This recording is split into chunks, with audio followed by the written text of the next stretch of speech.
Hi, my name is Kwan, and my topic is about Bob Marley and how he had changed the world. In an article written by Anya Badi in the International Communications Research Journal, she had stated that Jamaican-born reggae artist Robert Nesta Marley had died in 1981. However, he had left his ideologies, his vision, and his socio-political presence to be known in the world. As a kid, my dad showed me a lot of reggae tracks that kind of gave me a gist of what information Robert Nesta Marley had to share with the world about poverty and about how Rastafarianism was important and kind of spread that kind of ideology. In this topic, you'll learn about his political presence, how he affected music, as well as how he had spread Rastafarianism. Robert Nesta Marley was born in Jamaica in 1945 to Cedella and Norval Marley, where he experienced poverty in a place called Trenchtown.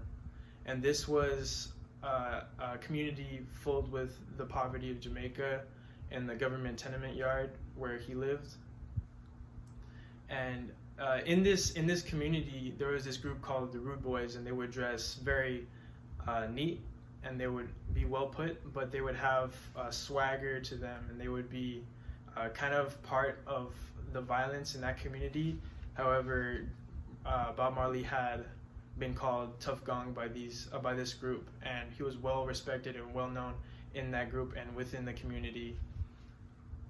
Initially, Bob Marley wanted to bring about the ideas of people within poverty having a voice, and in order to do so, he allowed it to be present within his music and bring about a new genre of music such as ska, rocksteady, and reggae. Initially, he learned his first form of music he learned was ska. And ska is a more upbeat, more temperate version of music from Jamaica that kind of incorporated blues and rhythm.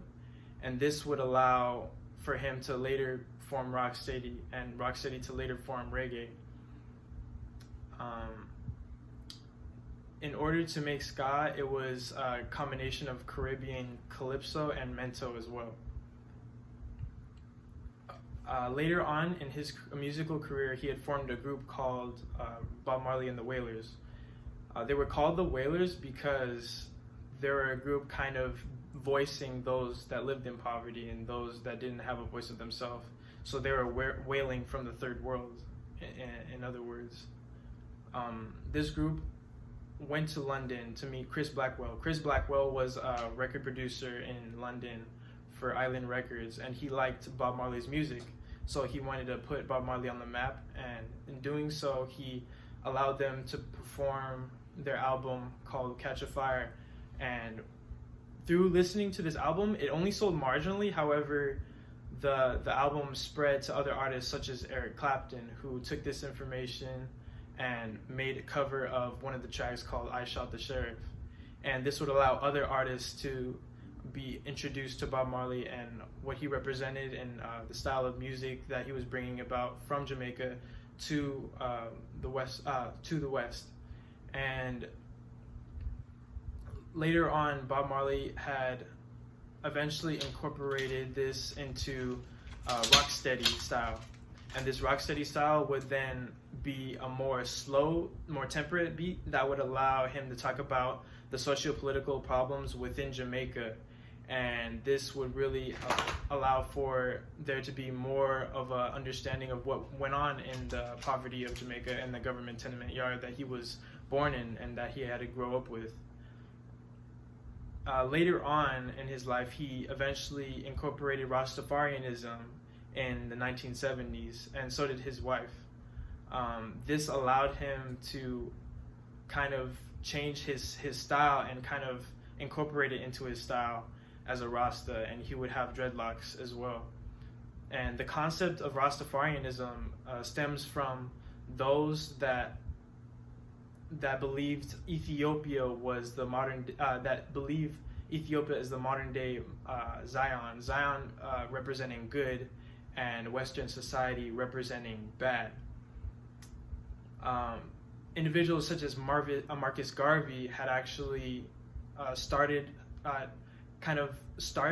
and showed that Rastafarianism would be brought about by people that would go eventually try to travel back to Africa after the colonialism and slave trading, to be brought back to their roots, and for there to be a new foreseen prophet.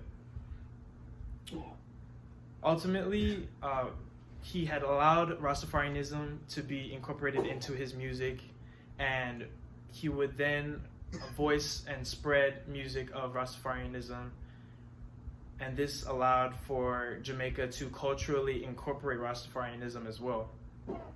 To end the topic, I'd like to go back over what we had discussed.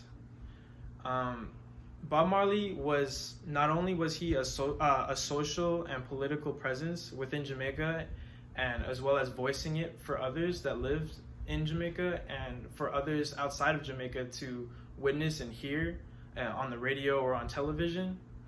He also spread Rastafarianism, and also he allowed for there to be another genre of music, and kind of allow other artists to more fully understand where reggae had stemmed from in Jamaica. Good close to talk about Bob Marley is that he had once said, in regards to his music, that he would rather die for his freedom than to be in prison for all the days of life.